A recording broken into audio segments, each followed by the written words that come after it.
Good evening. My name is Daniela Kotuchova and I'm going to talk about nonverbal communication.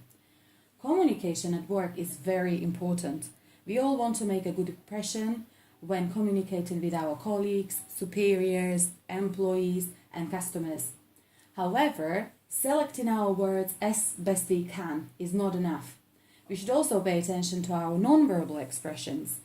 Nonverbal communication majorly influences how we are perceived, respected, and trusted. Nonverbal communication has three functions. The first one is reinforcing verbal communication. Nonverbal cues and gestures can complement or accent our verbal messages. If I bang my fist on my desk while shouting, that will underline the emotion of my anger. The second is substituting verbal communication. We don't always have to speak to say something. We can read feelings on people's faces. We can even detect a fake smile. Another situation would be if I have an argument with someone and leave the room, slam the door. I don't really have to say that I've had enough, I'm leaving. Slamming the door will do the job for me. The last function is contradicting verbal communication. This is very important because if our spoken messages and our body language are mismatched, audience will always respond to the nonverbal message. Always. The situation would be a manager trying to talk to an employee and trying to praise them.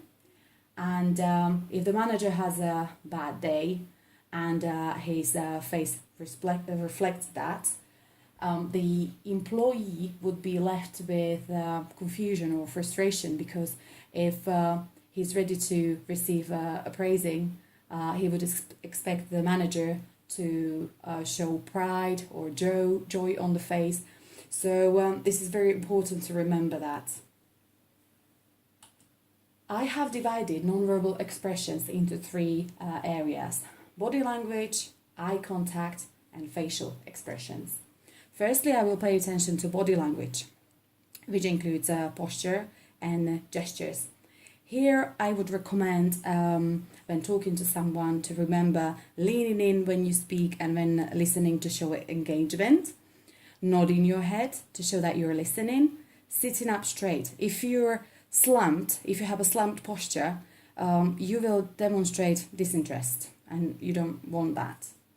Another one is keeping your arms uncrossed, your legs unfolded, and your torso facing forward to show that you're open. And the last one would be standing in the right position, about the shoulder width apart to demonstrate confidence. There are also some gestures to avoid. They include clenched fists, imitation of the other person's actions, folded arms, rolling eyes, shrugs and shuffles, and finger pointing. The second area is eye contact. Maintaining eye contact during conversation with colleagues or employees will help you to build trust and respect. It lets them know that you're listening and that you care. It also shows sincerity and confidence. On the other side, avoiding eye contact will show disinterest, nervousness, and it also will make you look shifty.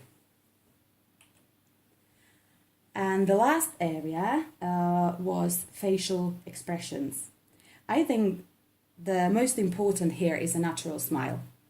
Smiling helps the other party to relax during conversation and maintaining a friendly atmosphere. When I was working in a call center in the UK, my manager always reminded me to keep a smile on my face, even when I was talking to the customers over the phone.